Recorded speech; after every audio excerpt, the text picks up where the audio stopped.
mas eu gostaria demais. Eu sou um camelo. Camelo velho, não tá? Não, né? Pois é, que ser o oposto de um camelo, então.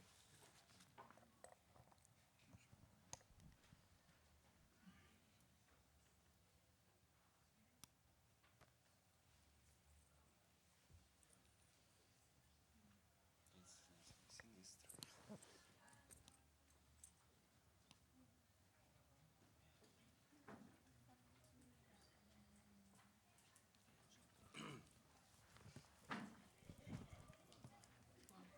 Só uma coisa que eu queria te perguntar, mas é muito aleatória. Tem um livro que eu li uma vez, bem quase autoajuda, assim, que chama Entering the Circle. Eu achei o começo muito parecido com o seu livro. Tipo uma psiquiatra que vai na Sibéria, num manicômio. Depois eu te falo desse livro. Mas é só o começo, não sei. Curioso, não faço ideia. Eu ia te perguntar antes de esquecer. Mas acho que não é relevante o suficiente para...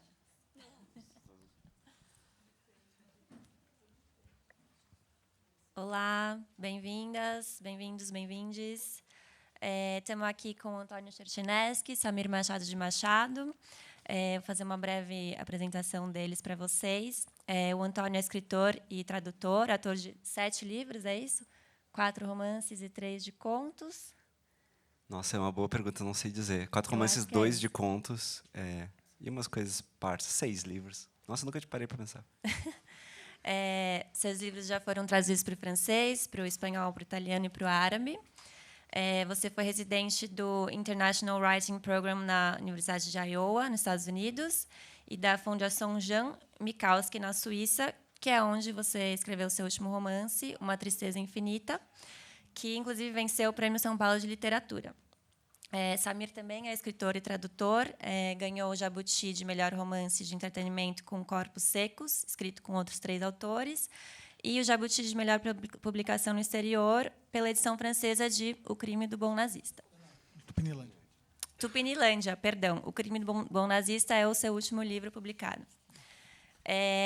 Então, assim, tanto Uma Tristeza Infinita como O Crime do Bom Nazista são livros que são perpassados pela Segunda Guerra, né, uma guerra que não deixou vencedores, e ambos lidam com a questão da culpa, né, da responsabilidade moral.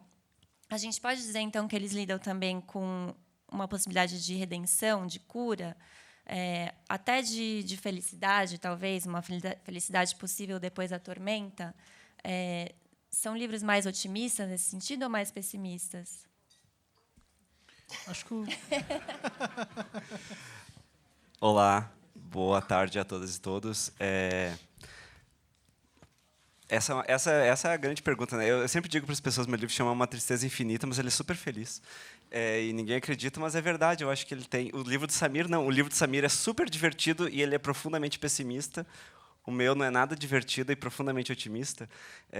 Então, de certo modo, são antípodas. Eu gosto muito do livro do Samir. Não, para mim, de fato... A narrativa do Samir se passa... Desculpa, parece que eu estou respondendo por você, Samir, não é verdade, tá?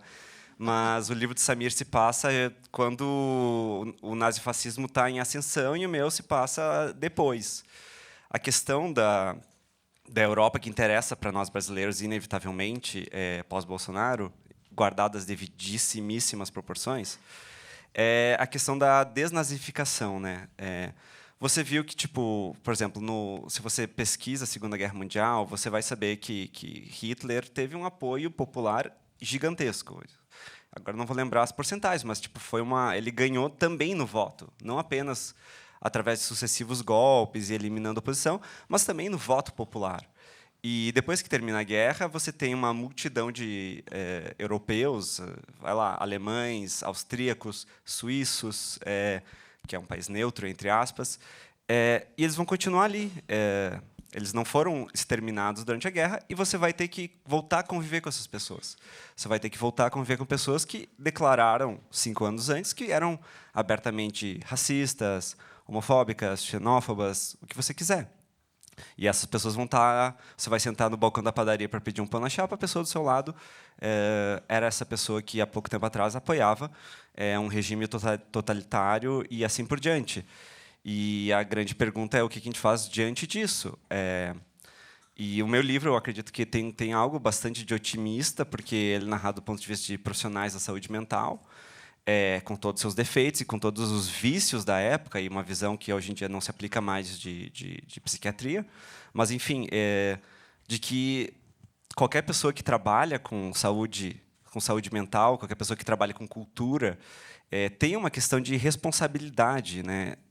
De que, ok, 90% apoiou esse governo, mas a gente precisa fazer as pessoas pensarem criticamente de modo de que isso não se repita.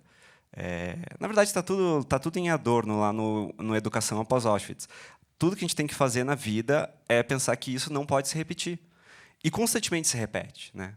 Genocídios constantemente se repetem ao redor do globo. Vai lá, Ruanda, exemplos abundam, até, enfim, dentro do próprio capitalismo, se for pegar as maquiladoras no México.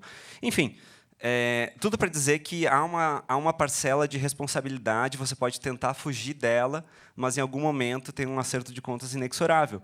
Mas você também tem que ter um pouco de otimismo de achar que as pessoas mudam. Se as pessoas são horríveis, elas vão ser horríveis para sempre, então melhor você sair desse mundo. Então você tem que acreditar que é possível que alguém mude. E então por isso que eu acho que o meu livro é um pouco otimista, mas eu falei demais de jogar para o Samir. Eu não... Tá funcionando? Alô? Alô? Eu nunca cheguei a pensar no meu livro em termos de otimismo ou pessimismo em relação ao tema. Mas talvez na impossibilidade de perdão ou de reparação nesse sentido. Enfim, o romance se passa em 1932-33, durante a ascensão do nazismo, e uma das ideias do romance é justamente mostrar os paralelos, né, entre aquela mentalidade na época, um discurso baseado em discurso de ódio. Agora me dá um... Qual é a pergunta mesmo? Saindo um pouco da coisa do otimismo ou pessimismo, se você vê uma possibilidade de redenção dessa culpa. Sim. Não vejo. Na verdade, não é que uma questão de uma possibilidade de redenção. Eu não vejo uma possibilidade de perdão. Assim, eu acho... enfim... Guardadas as devidas proporções, como disse o Shushnesky, existem coisas que são imperdoáveis e que precisam ser punidas. Para que não se repitam, precisam ser punidas de modo exemplar. Eu concordo com isso, é para constar. O que aconteceu durante os anos 30 e 40, a ascensão de um governo baseado no discurso de ódio contra minorias, que levou a um genocídio, a um extermínio em massa, etc.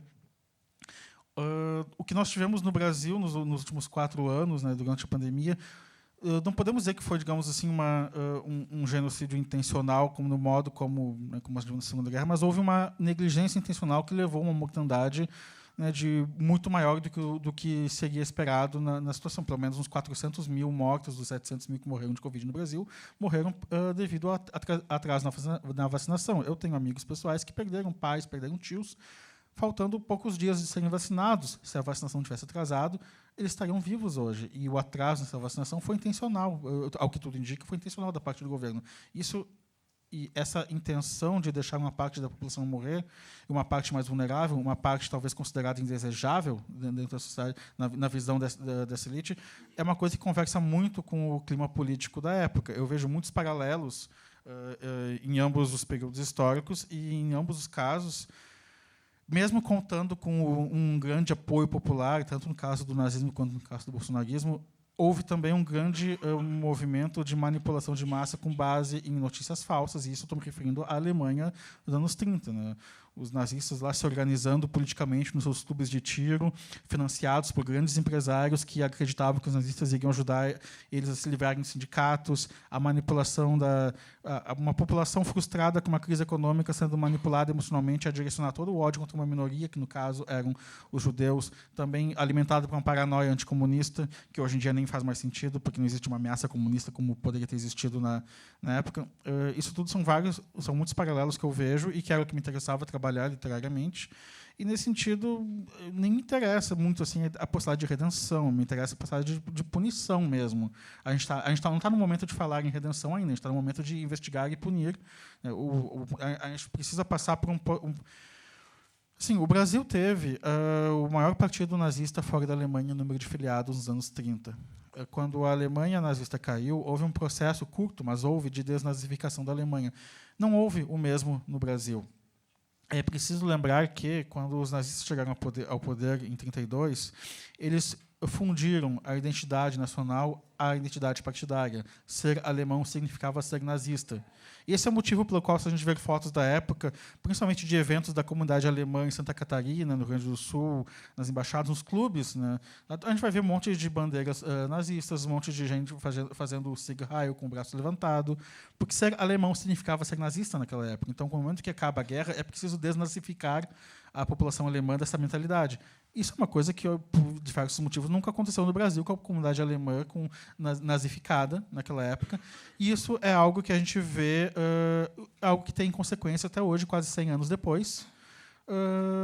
Não vou nem entrar no mérito da tolerância ao discurso intolerante, mas na própria existência de células neonazistas a rodo, hoje em dia, na região sul, do qual eu venho. O bairro onde eu moro, em Porto Alegre, o bairro Bonfim, é um bairro tipicamente associado à comunidade judaica. Eu me lembro que, há uns 10 anos atrás, havia uma célula nazista foi desbaratada perto de uma sinagoga. Assim, em Maquiné, uma cidade a poucos quilômetros de Porto Alegre, um adolescente cheio de parafernália nazista planejava um massacre numa escola há 2 meses atrás. Isso é algo muito recente, muito presente no nosso dia a dia, e é algo que eu vejo como uma consequência direta da ausência de um projeto, digamos assim, de desnazificação com 100 anos de atraso. Assim. É engraçado vocês dois... Engraçado não, é curioso que vocês dois já falaram, né, fizeram esse paralelo com o bolsonarismo, e uma das minhas perguntas era justamente essa, porque várias críticas, né, na época do lançamento dos livros, fizeram esse paralelo com o Brasil bolsonarista, com a extrema-direita, com a necropolítica brasileira. Então, assim, isso foi algo intencional? Acho que, no seu caso, talvez seja mais explícito isso. No seu, não sei, quando você estava escrevendo... Não, no meu foi totalmente intencional.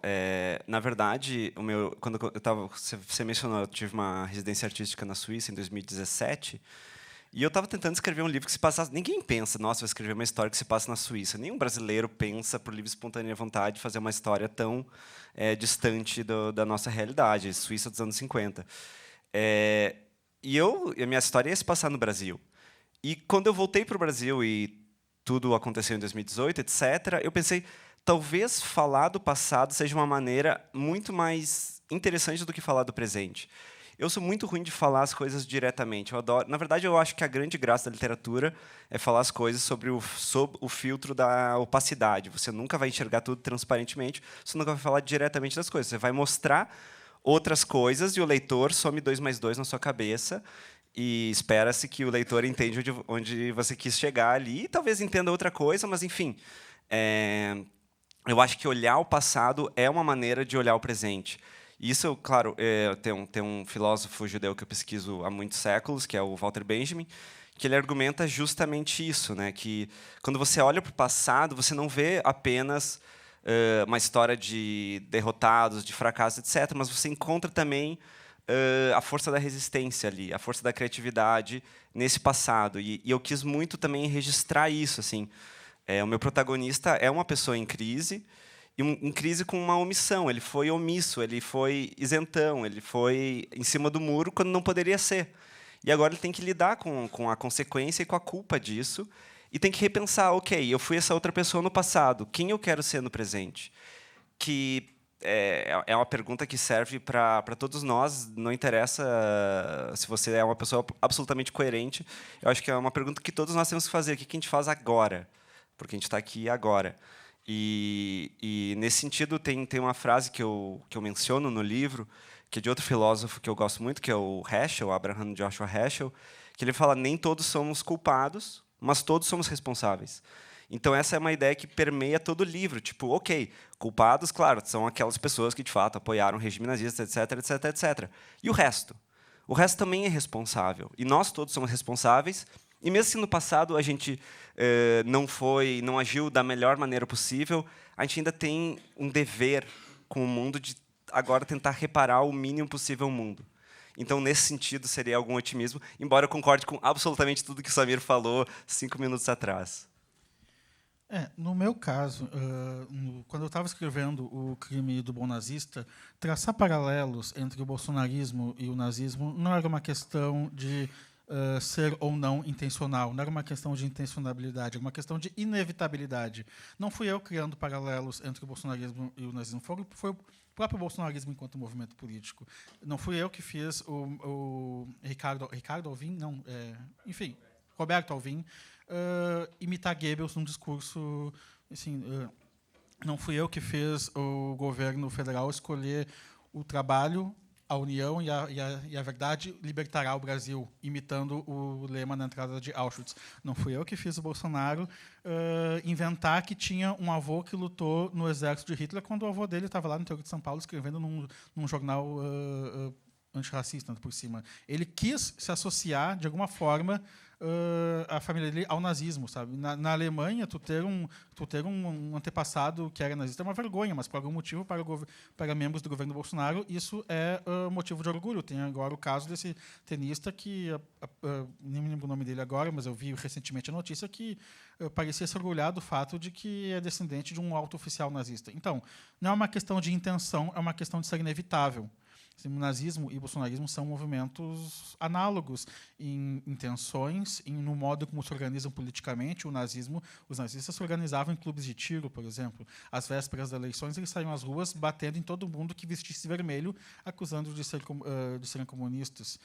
Eles utilizavam o discurso de ódio contra minorias como forma de direcionar a frustração social provocada por uma crise econômica. Os paralelos são muitos. E, em alguns casos, até posso aceitar que o que aconteceu no Brasil recentemente talvez seja o caminho natural do totalitarismo, do fascismo, se aproveitar desses momentos políticos de instabilidade dessa forma. Mas depois, que uma vez tendo assumido o governo, no momento que eles passaram a estabelecer diversos paralelos intencionais com os nazistas, seja por meio de reprodução de discursos ou de inventando um passado nazista para o avô do Bolsonaro, que inclusive já bateu foto com um cosplay de Hitler em Santa Catarina, e que, inclusive, desde 2011 é amplamente apoiado por neonazistas. Tem notícias de neonazistas na Paulista fazendo movimentos para Bolsonaro desde 2011, quando ele era deputado. Então, não é uma coisa de intenção. Para mim, é uma situação inevitável. Antônio, você falou sobre não esperar escrever um livro sobre a Suíça, né, que se passa na Suíça. E acho que, para além da questão geográfica, vocês dois escrevem sobre contextos históricos e épocas que vocês não viveram.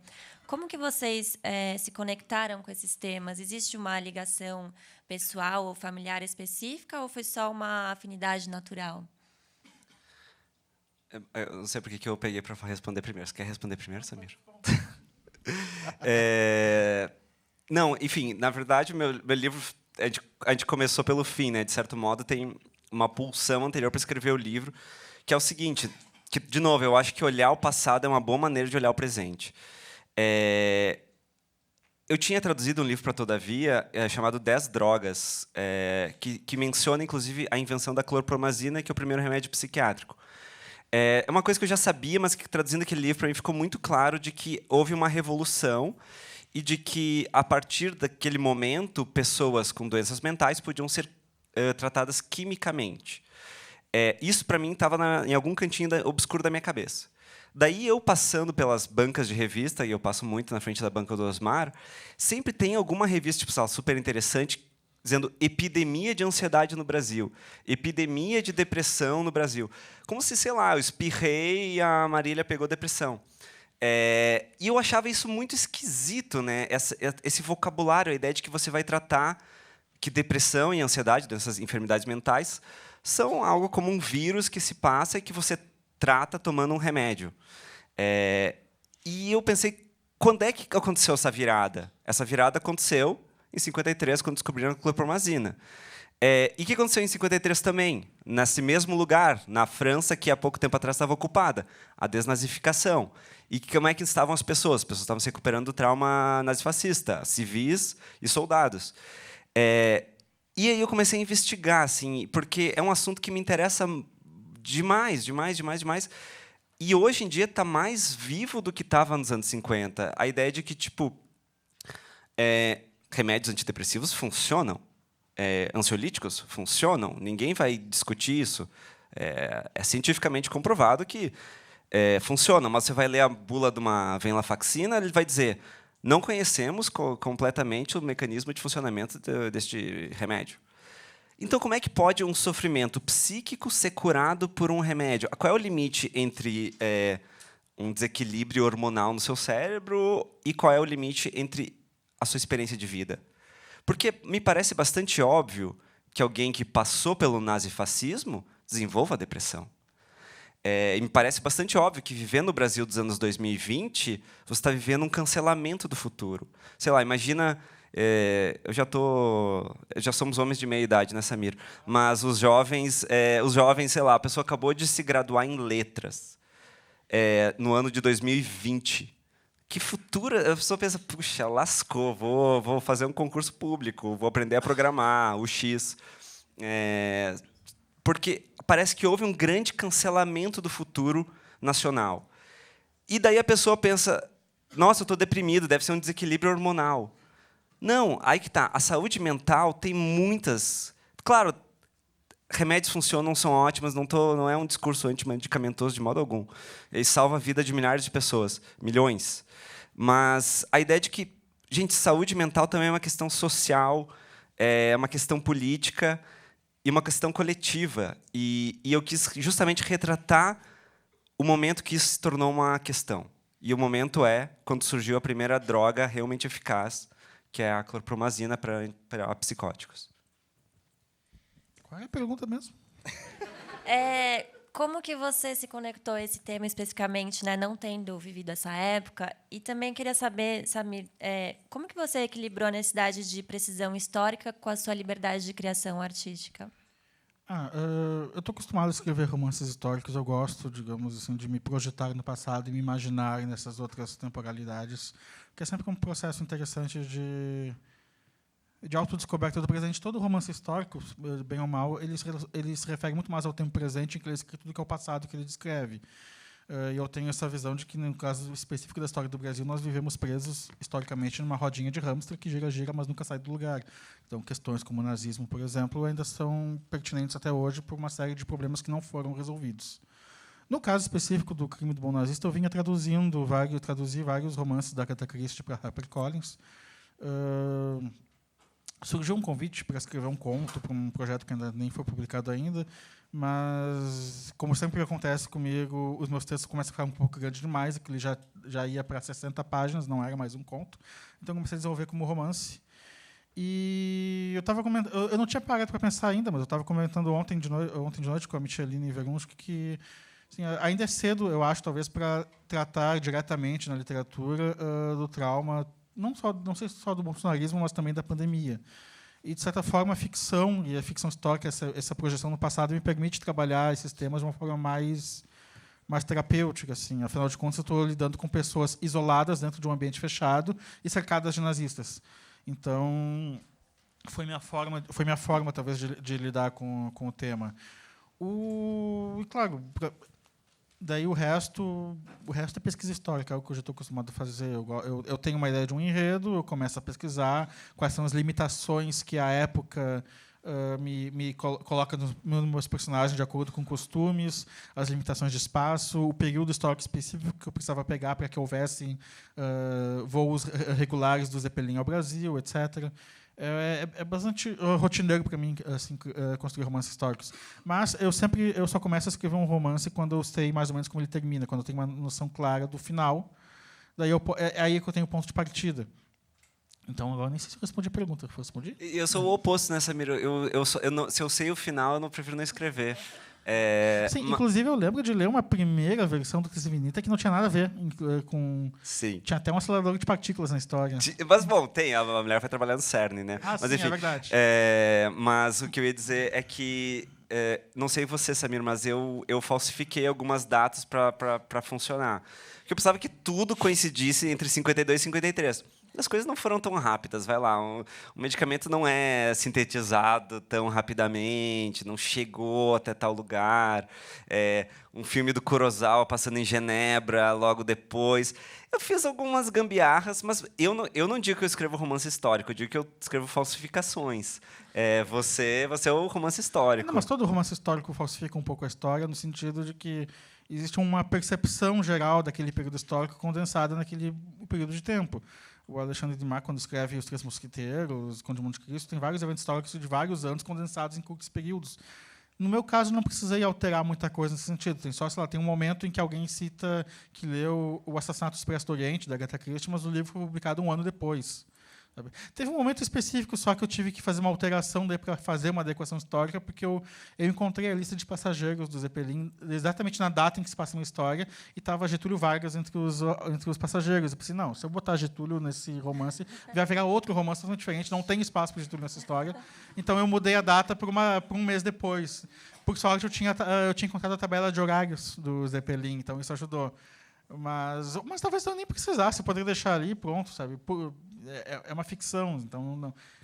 Eu não ia ficar sabendo do Getúlio Vargas, então por mim tudo bem você não colocar ele. É que assim, existem pequenas coisinhas que a gente vai encontrando assim que, tipo, só eu vou saber que aquilo ali está ali, mas é importante assim, para mim como escritor colocar esses pequenos detalhes. Tipo, o cardápio do que é servido a bordo do Zeppelin é baseado numa série de cardápios reais, mas eu inventei o cardápio daquele dia baseado no que eu li a respeito do que era servido no Zeppelin. Realmente foi servido sopa de tapioca num voo do Brasil, por exemplo. Vários dos personagens também condensam ideias e frases que foram ditas um pouco antes, um pouco depois, por outras pessoas, por outras figuras políticas, enfim. Um romance histórico ele tem isso, ele condensa um período longo numa trama curta que passa a percepção daquele momento, mais do que exatamente um relato fiel do período. A gente está falando de ficção, né? O começo da sua fala me lembrou um pouco. Teve uma mesa aqui ontem sobre ficções amazônicas, né? Teve a Aparecida Vilaça e o Pedro Cesarino. E eles comentaram sobre a literatura denúncia, essa pressão para tratar temas duros, né, políticos, de forma didática, até civilizatória. E aí eles falaram que existe outro caminho, né? Um caminho assim mais leve, mais lúdico, dependendo do tema. Que fornece uma porta de entrada diferente para esses temas mais sombrios, né? O que vocês acham disso? Talvez o seu livro seja um mistério, uma coisa um pouco mais leve, mesmo que seja um tema bem duro. Uma história leve e divertida sobre gays em campos de concentração. Não, nesse sentido...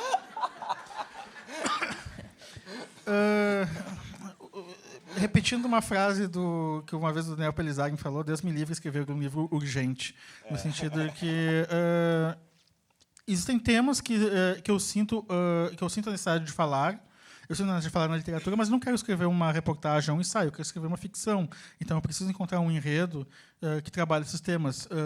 Por uma questão de gosto particular, eu gosto de projetar eles em romances históricos, porque tem essa questão que eu comentei de ver a história do Brasil como essa rodinha de hamster que nunca sai, gira, nunca sai do lugar. Então, isso me interessa artisticamente. Mas eu não estou tirando, claro, a importância desse tipo de livro, denúncia, tudo, etc., mas eu não sou jornalista. Né? Assim, o meu modo de trabalhar, a minha indignação, digamos assim, com aquilo que eu vejo na sociedade, é através da ficção, é transformar ela em metáforas, em alegorias, e trabalhar isso dentro de um enredo. Eu não consigo pensar de outra forma. Isso não é propaganda, mas já que eu vou falar isso, vai virar uma propaganda, eu vou dar um curso de introdução à teoria crítica, inscrevam-se. Mas o Herbert Marcuse passou por essa questão muito forte. Marcuse, para quem não sabe, é um dos grandes nomes da teoria crítica. Ele foi professor da Angela Davis, etc.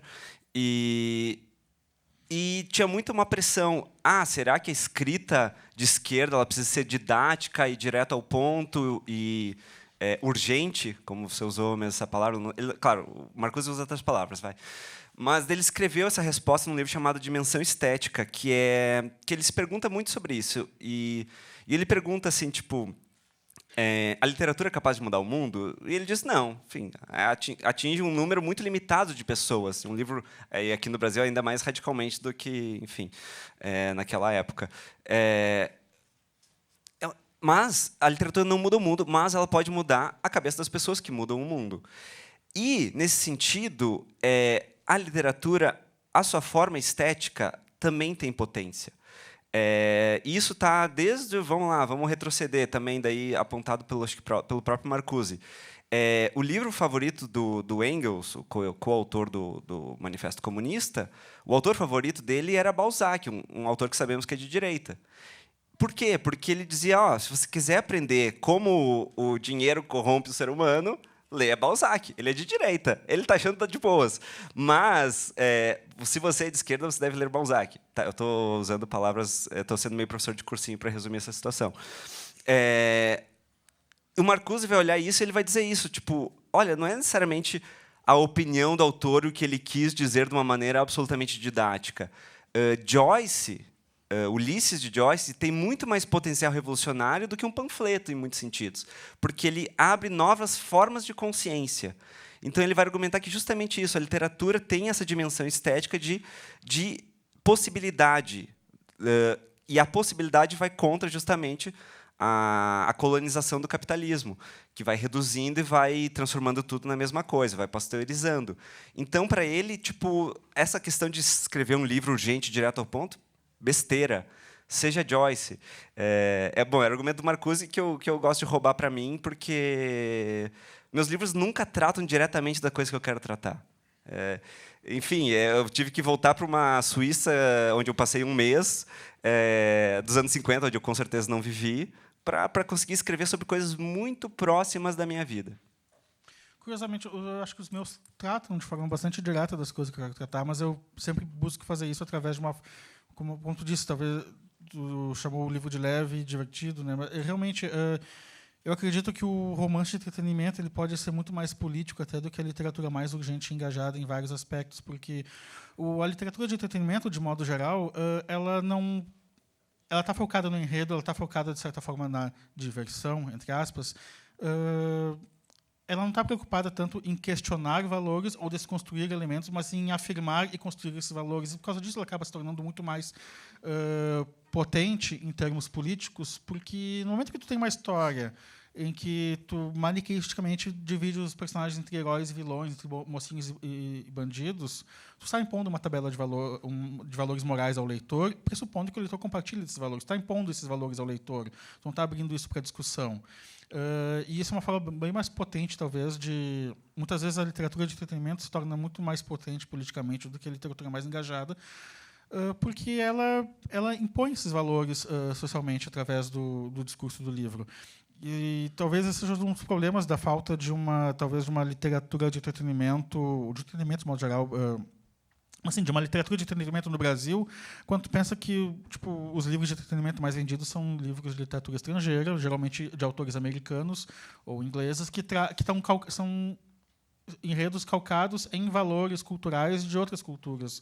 O faroeste ou as aventuras super-heróis americanas são muito baseadas no individualismo da mentalidade neoliberal, por exemplo. Acho que o George Orwell tem um ensaio chamado Revistas para Meninos, em que ele discute por que a esquerda, quando tenta fazer algo de entretenimento, faz algo tão chato do sentido engajado. Por que ela não pode simplesmente contar uma história de aventura, por exemplo, apenas invertendo o ponto de vista, em vez de ser o ponto de vista do perseguidor, ser o ponto de vista do perseguido, e a partir daí tu construir uma consciência, digamos, de classe no leitor, por exemplo. Então, eu vejo a forma do romance de entretenimento como uma opção muito mais política nesse sentido. Lendo os dois livros de vocês, me veio muito à mente o tema da banalidade do mal, né, da Hannah Arendt, filósofa alemã, que é essa ideia de que a grande maioria das pessoas envolvidas no nazismo não tinha traços necessariamente antissemitas, não eram pessoas doentias, estavam apenas obedecendo ordens, né, de um superior. Essa natureza ambígua, essa dualidade moral, é uma coisa que vocês procuraram explorar nos livros? Ai. Acho que isso está mais conectado até ao teu livro nesse sentido. Os malvados são bem malvados. Eles são objetivamente malvados, né? Eu trabalho com eugenistas declarados, anticomunistas declarados. Não, o meu faz toda a linda zona cinzenta da humanidade. Me interessa muito. A Hannah Arendt, curiosamente, ela, claro, difundiu essa ideia, o que eu acho bastante problemático, não vou entrar nas problematizações, mas a própria figura, a pessoa física da Hannah Arendt é extremamente problemática, né? Sabemos hoje em dia que ela era extremamente racista, ela foi bastante cancelada recentemente, porque, enfim, tem declarações sobre a África que são a coisa mais inacreditável. E enfim, ela tinha uma affair com Heidegger, né? Então, a pessoa Hannah Arendt é extremamente complexa e zona cinzenta. E eu gosto, para mim, todo personagem... eu não consigo fazer um personagem bonzinho. Eu sou alérgico a isso. Mesmo seja uma pessoa, para usar o exemplo do Samir, do romance de entretenimento, perseguidor versus perseguido. Mesmo se for o perseguido, para mim, ela tem que ter muitos defeitos. Todos os meus personagens têm uma infinidade de defeitos, como eu tenho uma infinidade de defeitos. Eu acredito que vocês também, embora não pareçam.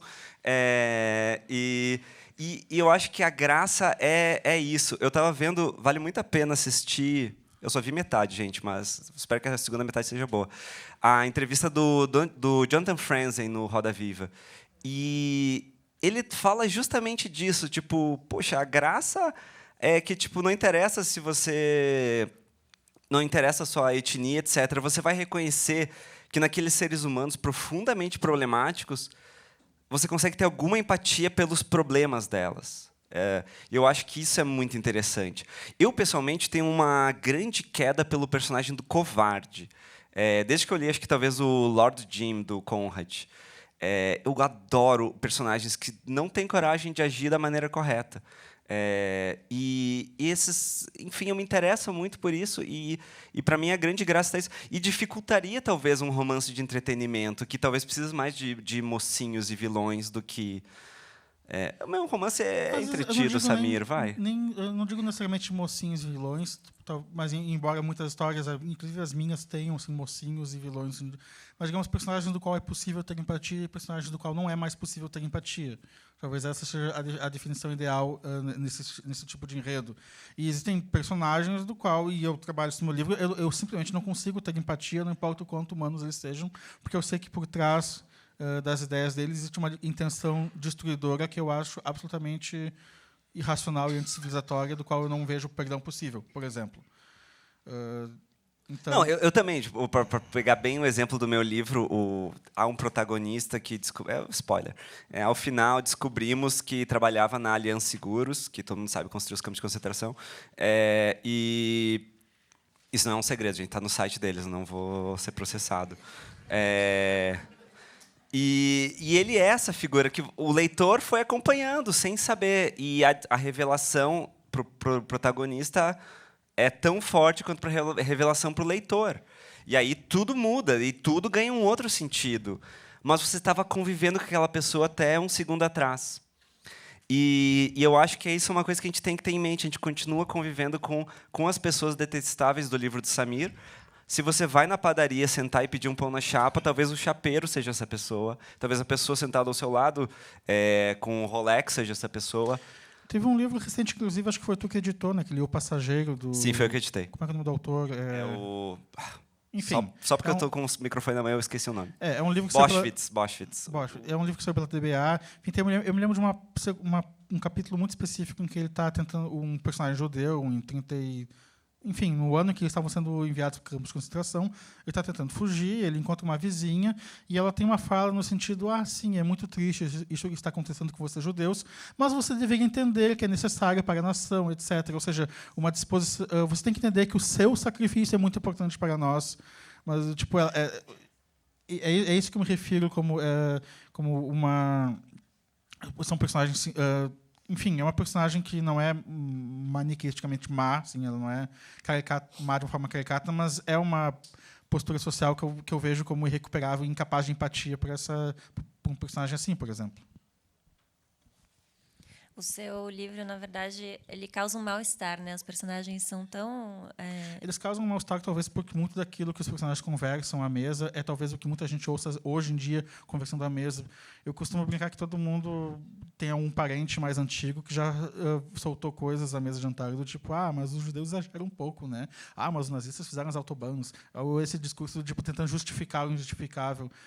E quando não são abertamente, declaradamente nazistas, né? Porque volta e meia eu escuto casos de conhecidos que encontrou na prateleira do vô minha luta do Hitler, sabe? Tipo, esse tipo de coisa.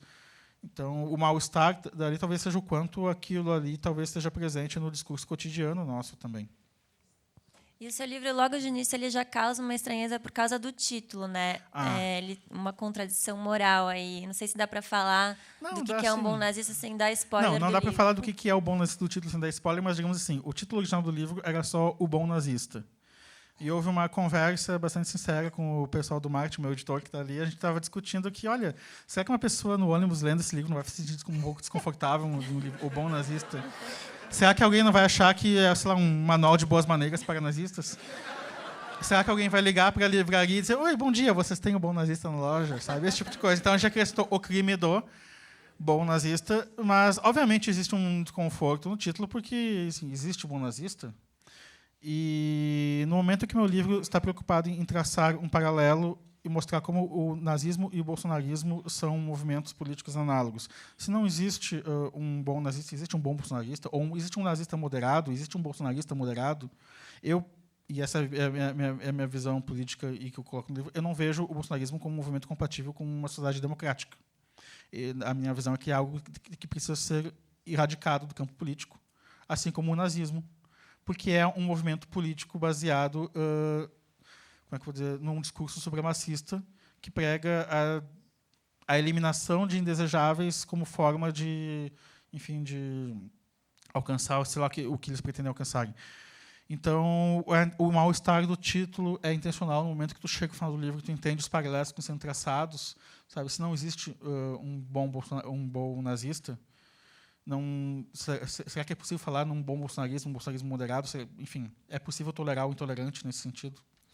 Só para pegar um gancho, voltando à nossa inicíssima primeira pergunta, a primeira discussão, eu acho que, como eu falei, o livro do Samir se passa na ascensão do nazifascismo e o meu se passa na desnazificação. Um na curva ascendente, outro na descendente. Mas, daí, já que o Samir fez todos esses paralelos, né, em 2018, quantas pessoas votaram no Bolsonaro? Sei lá, 65%? Não lembro de cabeça. E, agora, em 2022, 49%, certo? A gente tem que pensar que parte se arrependeu e que pessoas que trabalham com cultura, com saúde mental, com saúde, psicanalistas, enfermeiros, dentistas, a gente tem uma responsabilidade coletiva de ajudar as pessoas a pensar criticamente. Se de 65% foi para 49%, eu quero saber quanto é que vai ser em 2026, quando tiver as próximas eleições. Então, para isso, talvez eu seja um pouco mais bonzinho que o Samir em acreditar em mudanças. Estamos falando de porcentagem de eleições, claro. Hoje a gente sabe a gente sabia na época, mas hoje, né, cada vez mais com provas, o grande grau de manipulação que teve, de compra de votos, de bloqueio em estados do Nordeste, etc. Quanto desses eleitores são, de fato, apenas eleitores e quantos são, ideologicamente, até hoje, ideologicamente, bolsonaristas nesse sentido. Eu não consigo ver perdão possível nesse sentido. Quando a gente pensa em retrocesso em tudo aquilo que o bolsonarismo justificou, pensa naqueles pacientes idosos.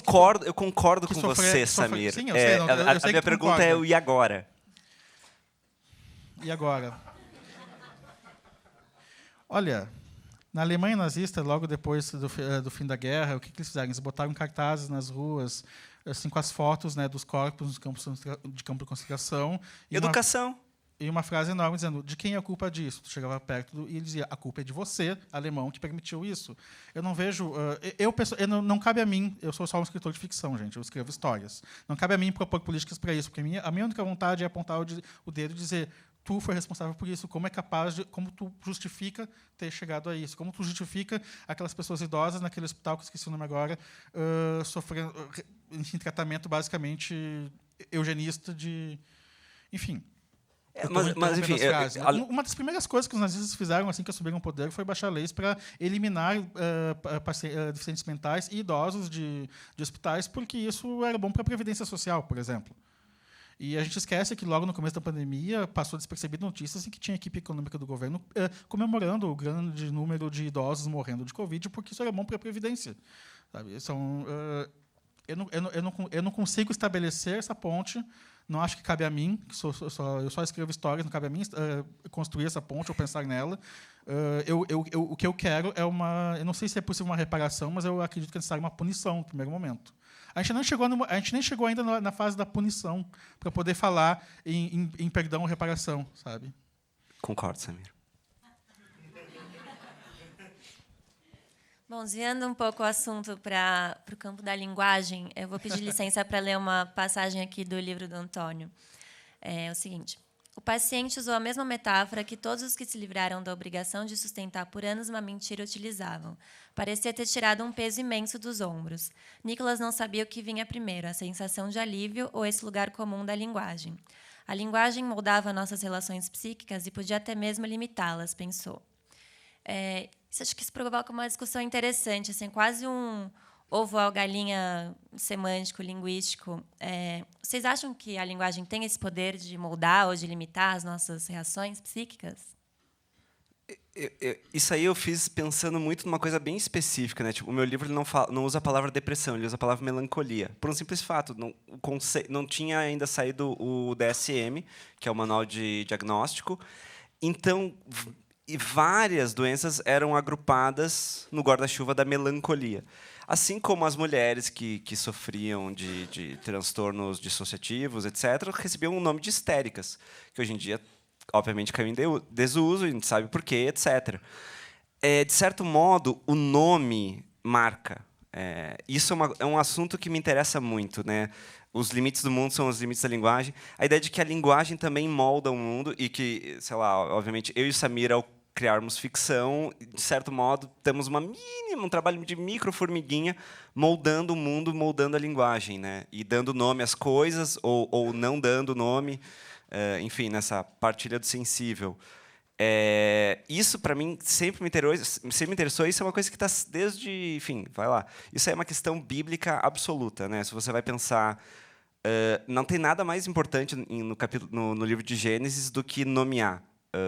Quando, por exemplo, Jacó sai no soco com Deus, ele recebe o nome de Israel. Israel significa aquele que brigou com Deus.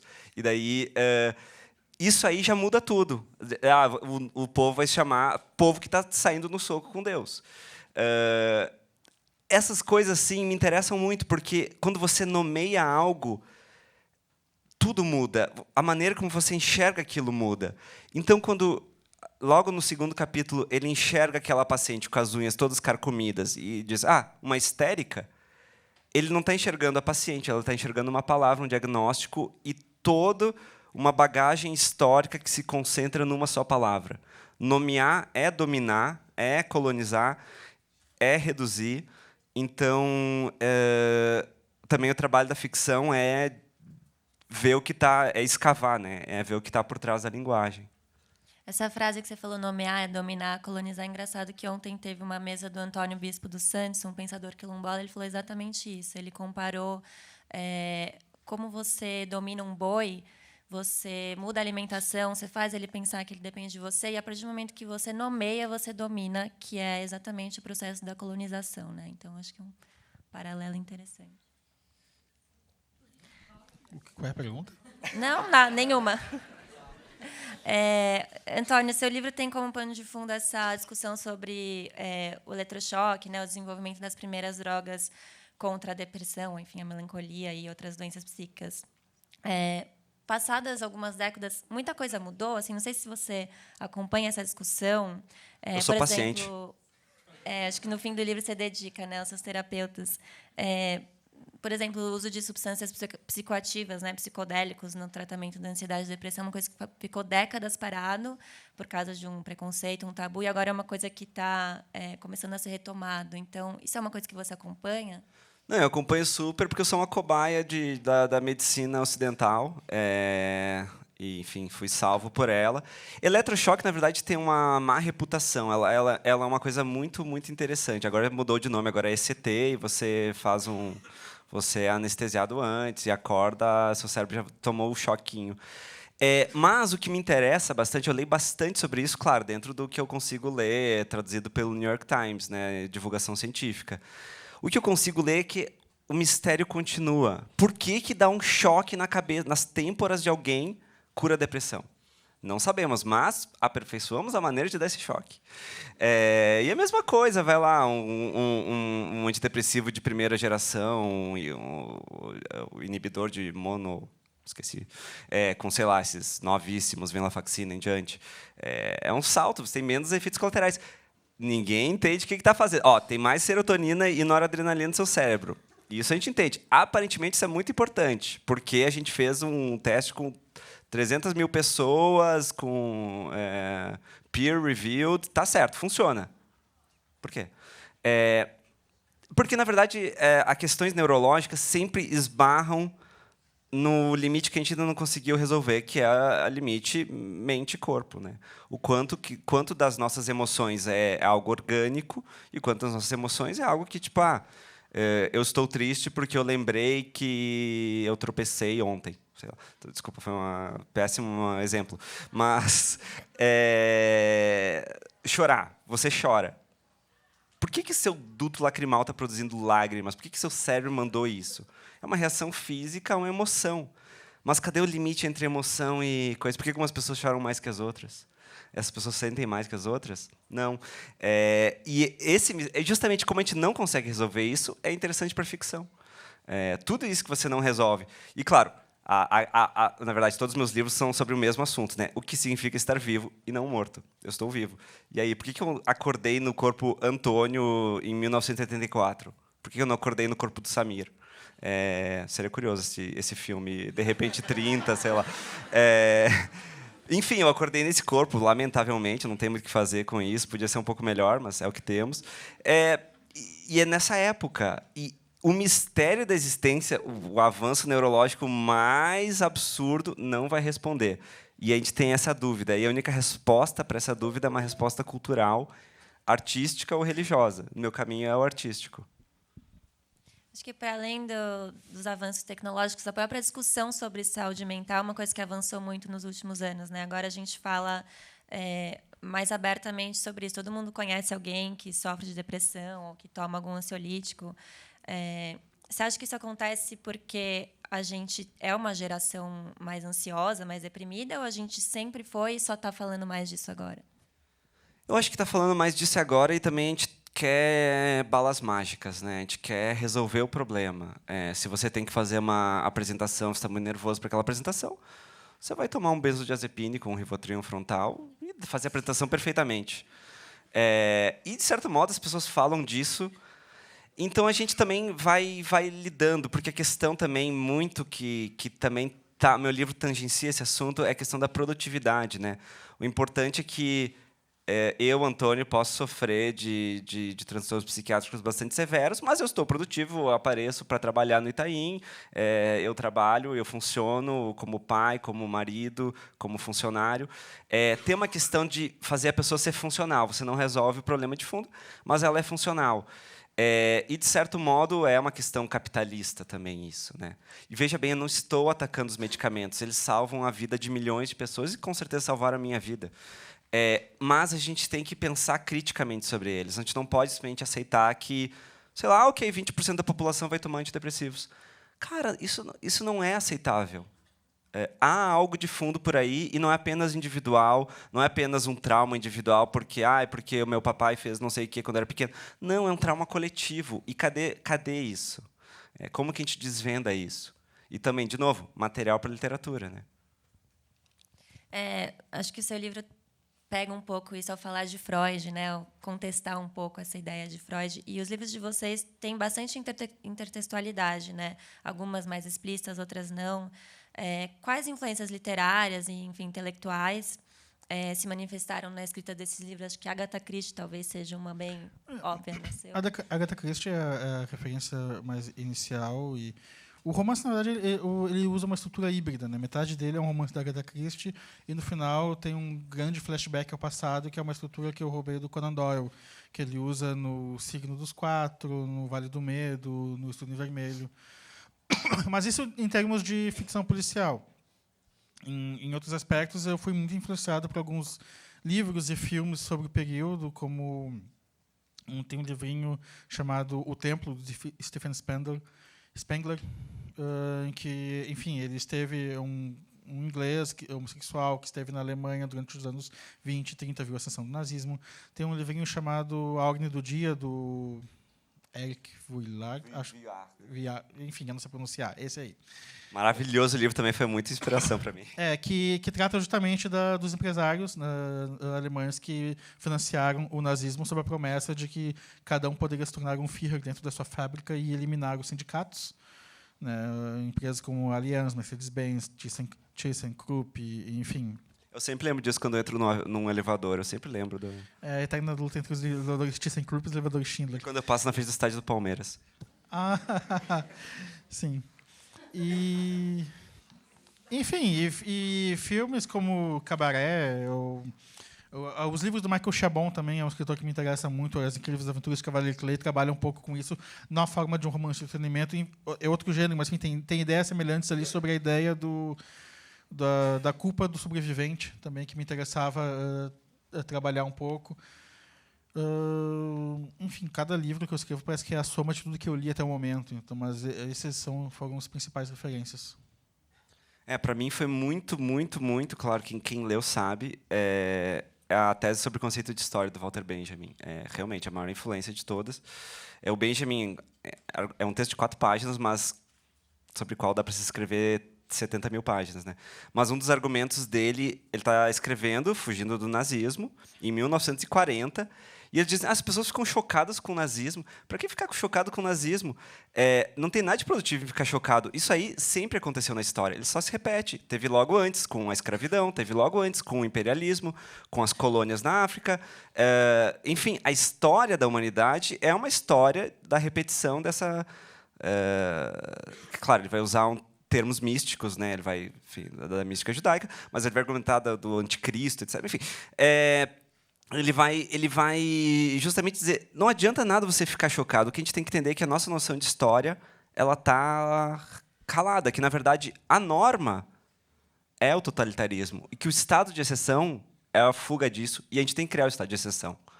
Porque se você deixar voltar para a norma é a violência. Então, o que fazer diante disso? O que fazer se a norma é o fascismo? Como criar esse espaço? Como criar esse estado de exceção? E aí passa muito é uma pergunta que me assombra bastante e volta também nas nossas discussões anteriores. E além de escritor também eu dou aulas, né? E ser professor é muito próximo disso. A questão da educação é fundamental. Paulo Freire é um cara que eu li na graduação e achei ridículo. E agora eu leio e falo: nossa, estava absolutamente correto. Enfim, li, sei lá, Paulo Freire em 2002 na graduação. Não, hoje em dia eu penso: nossa, estava tudo ali, eu que era um idiota. E ele está mais atual, me parece, sabe? Então, Benjamin realmente dominou meu livro. Tem até vários easter eggs sobre Benjamin, né, no livro. E o Musil também, O Homem Sem Qualidades, a ideia do romance de ideias. E todo mundo acha que foi Thomas Mann. Eu odeio Thomas Mann. Para mim, Thomas Mann é o pior escritor do planeta Terra. Não consigo ler nenhum livro dele. É horrivelmente chato. Mas todo mundo acha que eu me inspirei no Thomas Mann. Não. Musil. A gente está se encaminhando para o fim da mesa, então a gente vai abrir para perguntas. A produção está com uns papeizinhos. Se alguém tiver uma pergunta, levanta a mão e anota, e depois eu leio aqui. A gente está aqui com 2 gaúchos, né? Vocês são conterrâneos de Porto Alegre. É até engraçado fazer essa pergunta, porque os romances de vocês não têm nada a ver com o Brasil, né? Assim, tem a ver com o Brasil bolsonarista, mas queria saber se vocês acham que existe uma literatura gaúcha, algo que pode ser denominado assim, ou até mesmo uma literatura brasileira. Olha, se tu entrar em qualquer livraria de Porto Alegre, vai ter uma prateleira literatura gaúcha, onde estão todos os autores gaúchos ali, por mais idiosincráticos que sejam os livros de cada um. Então, nesse sentido, existe nas prateleiras das nossas livrarias, mas, enfim... Eu estou muito feliz que semana passada uma pessoa estava em Paris e tirou uma foto do meu livro, que saiu na França, no setor de literatura judaica. Eu falei: nossa, que legal! Não tô esses latino-americanos, estrangeiros... mas, enfim, isso do gaúcho é muito curioso, que, tipo, eu moro aqui faz 12 anos. Eu já... Pro paulista eu tenho muito sotaque gaúcho, pro gaúcho tem muito sotaque paulista. Sempre nos perguntaram por que tem tanto escritor vindo do Sul. E as respostas são sempre precárias. Tipo, porque não tem nada para fazer lá, porque faz frio, a gente fica mais em casa, porque tem mais oficinas de escrita. Qual é a sua teoria, Samir? Olha, a gente tem uma tradição, já vai fazer de algumas décadas, de ter muitas oficinas de escrita criativa que acabam gerando muita gente querendo publicar, que acaba gerando muitas editoras independentes, né? Eu e o Antônio, a gente teve uma editora independente, nós somos dessa multidão. Muitas editoras independentes significa muita gente publicando, que significa muitos saraus, muitos eventos. Tem, sei lá, o Festival Literário, o Rastro de Verão, enfim, tem muitos... Tem uma vida social literária que, embora seja pequena e muitas vezes provinciana, está ali presente, e isso fermenta, de tempos em tempos, alguns autores. Claro, bem ou mal, o Rio Grande do Sul ainda é um estado periférico em relação ao centro cultural do Brasil, que acaba sendo o Sudeste. Então, a gente sempre está tentando fazer um movimento de chamar a atenção das editoras do Sudeste e sair de lá e ganhar uma projeção maior nesse sentido. Mas eu acredito que essa tradição das oficinas, do escrever, do fazer literário constante, acaba fazendo com que... enfim, é quantitativo. No momento que tu tem, sei lá, 100 pessoas escrevendo, vai surgir umas 3 ou 4 que ganham destaque. Isso acaba criando uma impressão maior.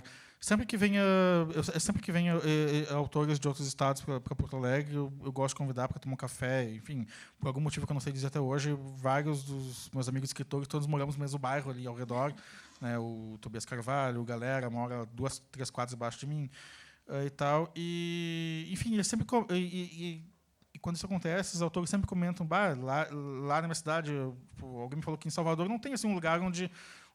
Como tinha no tempo a palavraria, livrarias que se tornam centros agregadores por causa dos eventos que promovem frequentemente saraus, lançamentos de livros. Alguém vai lançar o livro e chama todos os seus amigos. Enfim, existe um microcosmo cultural em Porto Alegre que é bastante vivo, e bem ou mal, isso acaba gerando escritores que ganham uma projeção nacional de tempos em tempos.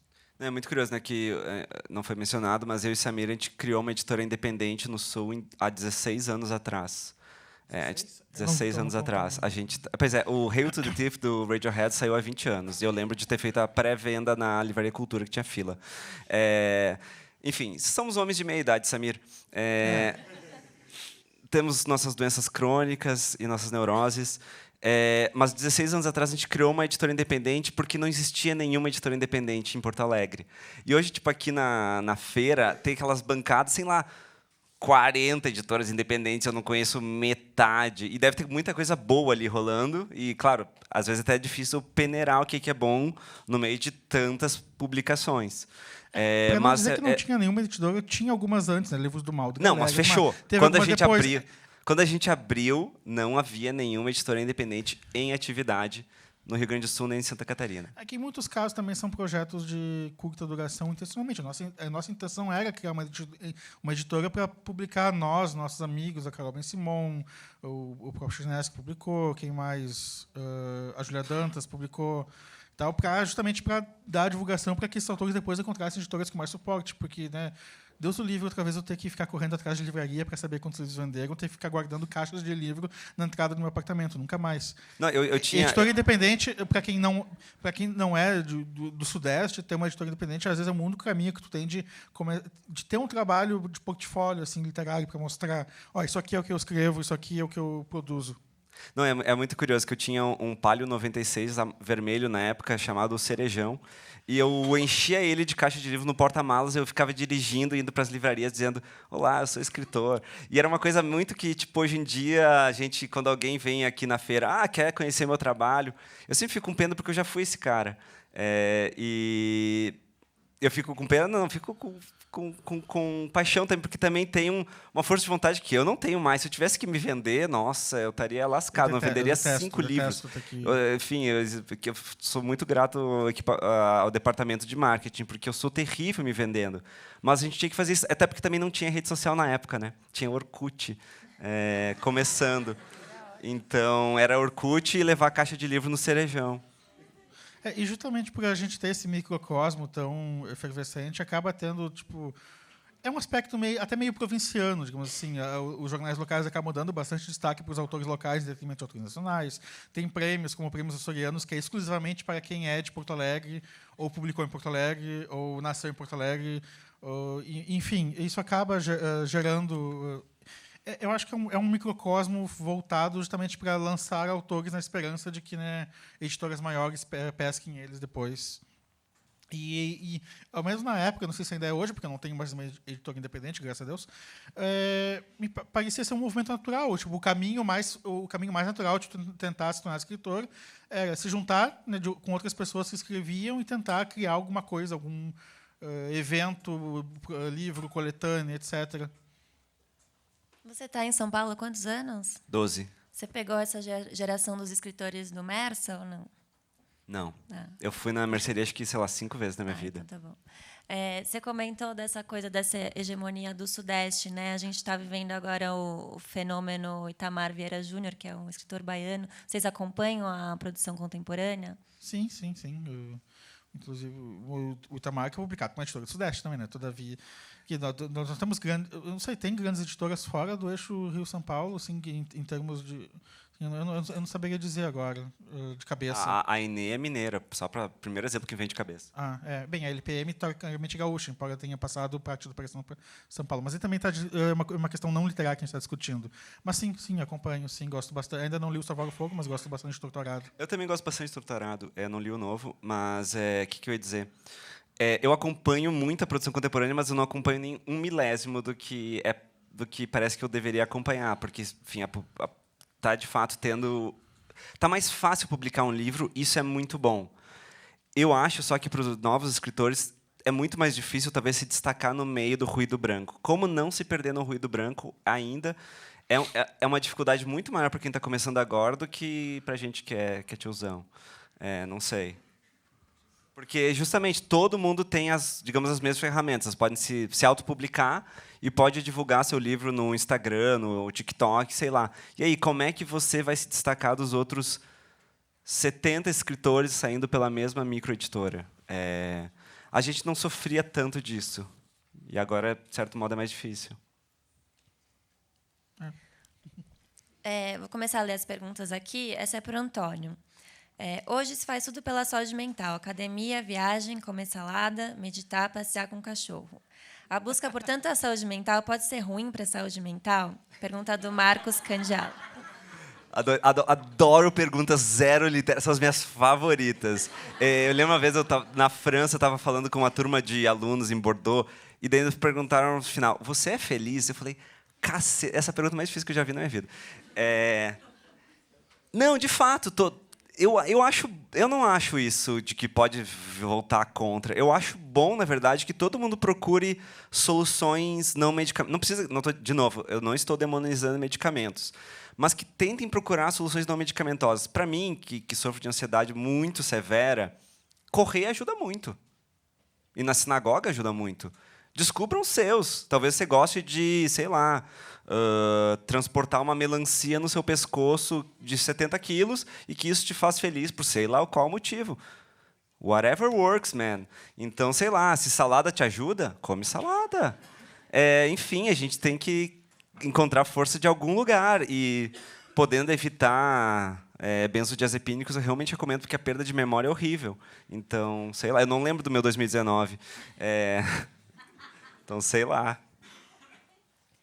Outra pergunta aqui, sem nome, mas enfim. Vocês diriam que o Jorge Amado escrevia sobre pontos de vista do perseguido e, ao mesmo tempo, livros de entretenimento? Essa é mais Samir do que Antônio. Nossa, eu teria que ler mais Jorge Amado para poder dizer assim. Eu só li, acho que o Tieta dele.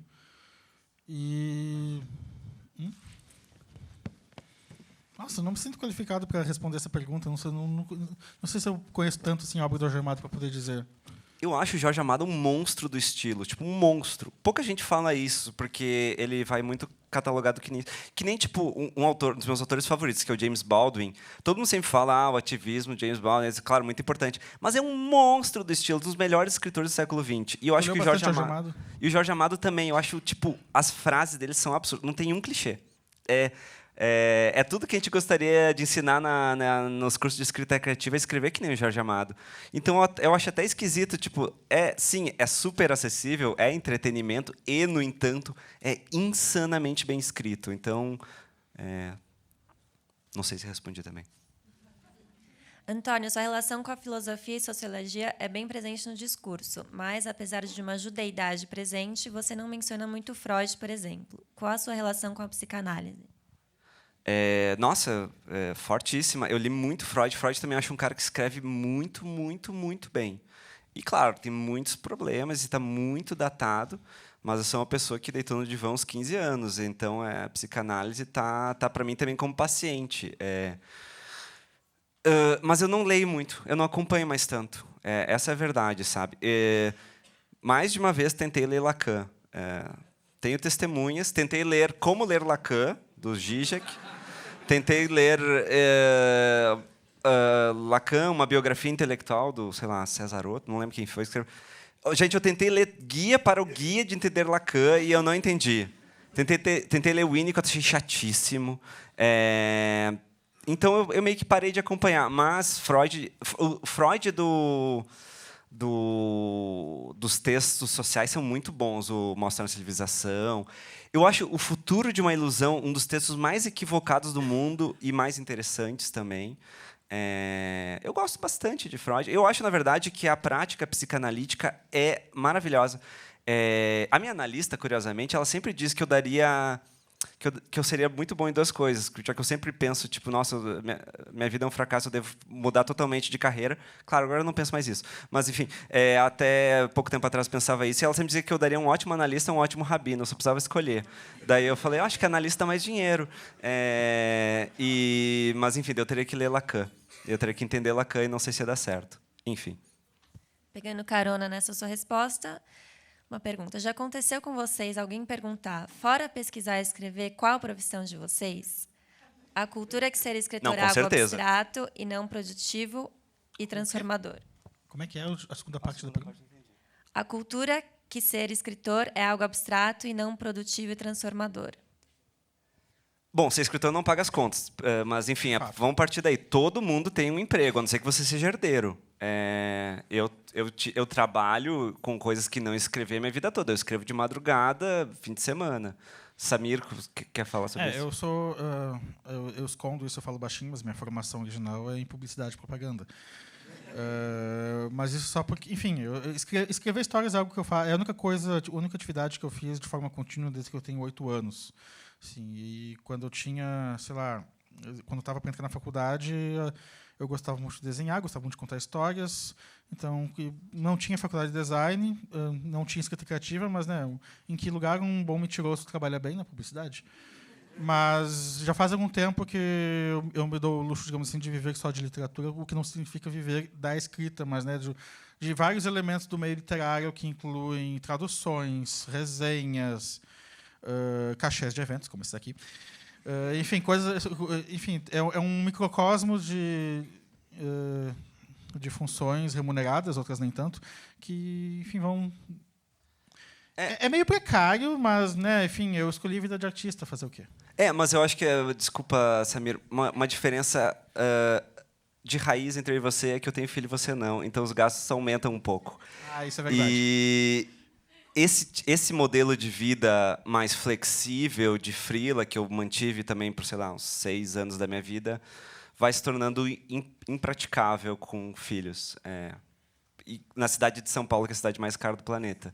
Então, o que eu recomendo para um escritor ou escritora é encontre um emprego. CLT é uma delícia.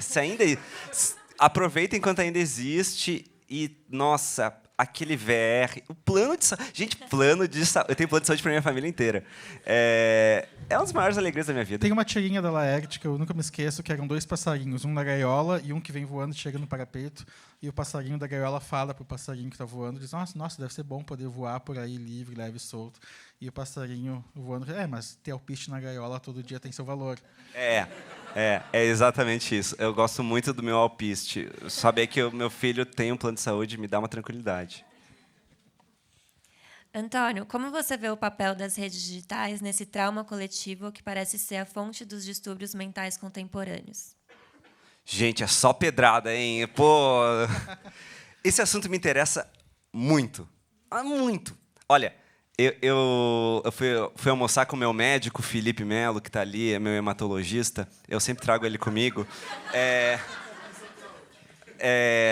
Precisando de um hemato, vai nele ali. falando justamente, eu estava fazendo propaganda de um aplicativo chamado Stay Free, que é para você passar o mínimo de tempo possível nas redes sociais. Eu acho que realmente redes sociais, em primeiro lugar, eu estava lendo o livro da Todavia lá do Max Fischer. Eu não concordo com muita coisa dele, mas rede social não é uma ferramenta neutra. Vou compartilhar minhas ideias. Não, o algoritmo é um bagulho sinistro, criado por empresas que querem que você passe o máximo de tempo possível só fazendo assim com o seu dedo e lendo notícias catastróficas, lendo pessoas que você gosta na vida real, mas você vê umas opiniões horrorosas e você passa a ter ódio daquela pessoa. Vocês aqui, sei lá, passam 20 minutos no Instagram. Ao final desses 20 minutos, vocês sentiram que você ganhou algo? Que sua vida você está mais feliz, mais tranquilo, mais calmo, mais animado, menos deprimido? Ninguém sai mais feliz de 20 minutos no Instagram fazendo assim. Nem no Twitter. Nem no Twitter eu não uso drogas pesadas. Então tem o limitador de 20 minutos de Instagram. Eu acho tão importante quanto, sei lá, exercício físico. Limitem ao máximo a sua exposição a redes sociais. Traz o pior de todos os seres humanos. É impossível você ter qualquer diálogo matizado, porque a rede social só beneficia a opinião radical. Então, se você quiser engajamento, você vai ter que radicalizar-se e ficar mais fanático em todas as suas opiniões. Então, puxa, realmente é um grande mal. Saiu uma grande pesquisa no New York Times sobre doença mental na adolescência. E daí você tem a taxa de suicídio, especialmente para mulheres, radicalmente maior para mulheres. Depois que se popularizou o smartphone, tem gráfico, o número de suicídios, sei lá, triplicou para mulheres desde que surgiu o smartphone. Porque ela e quanto mais cedo a pessoa tem smartphone, mais criança, maior a chance de desenvolver doenças mentais catalogadas. Então, olha, realmente eu detesto redes sociais e, no entanto, eu participo delas, porque eu preciso divulgar meu trabalho, inclusive esta mesa. Samir, suas opiniões. Eu endosso a opinião do Antônio nesse sentido. Eu tenho redes sociais porque eu necessito como ferramenta de divulgação do meu trabalho. Às vezes até com válvula de escape, assim, para ficar xingando o governo ou político assim, no Twitter, mas eu evito o máximo possível interagir, principalmente no Twitter, enfim, bloquear assim, qualquer coisa mais negativa, porque, enfim, não é o espaço para nenhuma discussão saudável possível. Embora o Instagram, às vezes, até tem suas vantagens. Eu gosto do Instagram, tem foto de gato. E, sabe, às vezes, enfim, conheci meu namorado no Instagram, então alguma coisa boa saiu dessa rede social. Mas Twitter é uma fonte de lixo tóxico e Facebook é uma tumba. Facebook eu saí em 2015. Eu estou em processo de detox, gente. Meu sonho é apagar o Instagram um dia. Mas é isso. O Matheus pergunta se há alguma influência de Thomas Pynchon. Não sei se eu estou falando certo nos seus últimos livros. Absolutamente. Acho que em nós dois, né, nesse caso. Nossa, nós dois, com certeza. Somos os grandes difusores de Thomas Pynchon.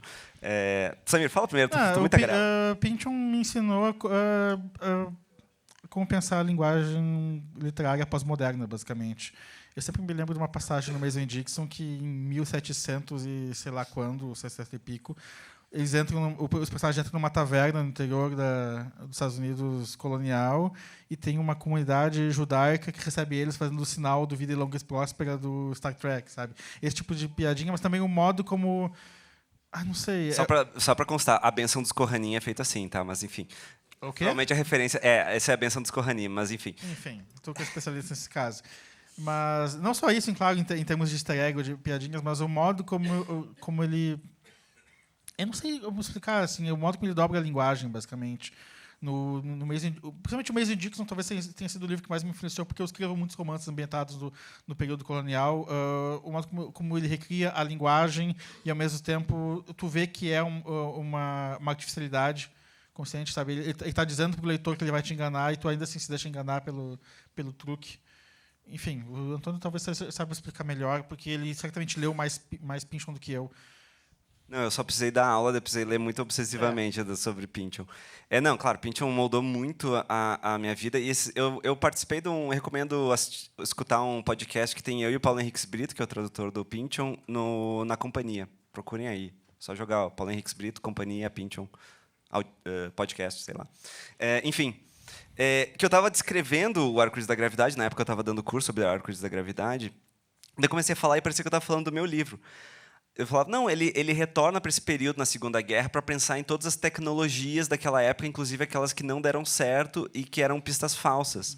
Então ele faz tipo um inventário das tecnologias. Eu pensei, o meu livro também é um inventário de tecnologias psiquiátricas, né? Tecnologias, se a gente for pensar, lato sensu, a psicanálise é uma tecnologia. Então eu pensei, nossa, é a mesma coisa que eu. Daí eu comecei a falar, é um romance histórico, mas é um falso romance histórico porque tem vários anacronismos deliberados. Eu falei, bom, meu livro também é isso. E ele estava preocupado com a recorrência do fascismo. Peraí. Ele estava preocupado com a limitação da visão mecânica e científica do mundo, e a saída para o Pynchon é pelo ocultismo ou pela religiosidade. E eu falei, peraí, eu estou falando do meu livro ou do Pynchon? Então, sim, o Pynchon mudou muito a minha vida. Eu me sinto um pouco intimidado de falar de Pynchon na tua frente, porque tu não só leu ele muito mais do que eu, só que como o meu editor está ali, e ele também é um grande conhecedor do Pynchon. Mas uma das coisas talvez que mais tenha me fascinado na literatura dele é isso que tu comentou, a sensação de totalidade de uma época, de um momento, em termos, enfim, de linguagem, de tempos, de tecnologias, de ideias, de tudo. Isso talvez tenha sido o que mais me ensinou, assim, como passar essa sensação de temporalidade de uma forma, inclusive, intencionalmente anacrônica, muitas vezes. E é uma totalidade que nunca consegue abarcar o todo, e daí ele nota que o projeto enciclopédico fracassa, mas ele vai ser ultra verborrágico nesse processo, ele vai escrever, então ele vai ser excessivo. Eu gosto também que ele é um escritor excessivo, ele vai contra todas as regras de escrita criativa, de concisão. E nisso o Samir também é bastante profissional. Bom, chegamos ao fim agora da mesa. Queria agradecer ao Samir e ao Antônio e ao público. Comprem os livros, agora eles vão autografá-los na tenda da 2 Pontos, e obrigada.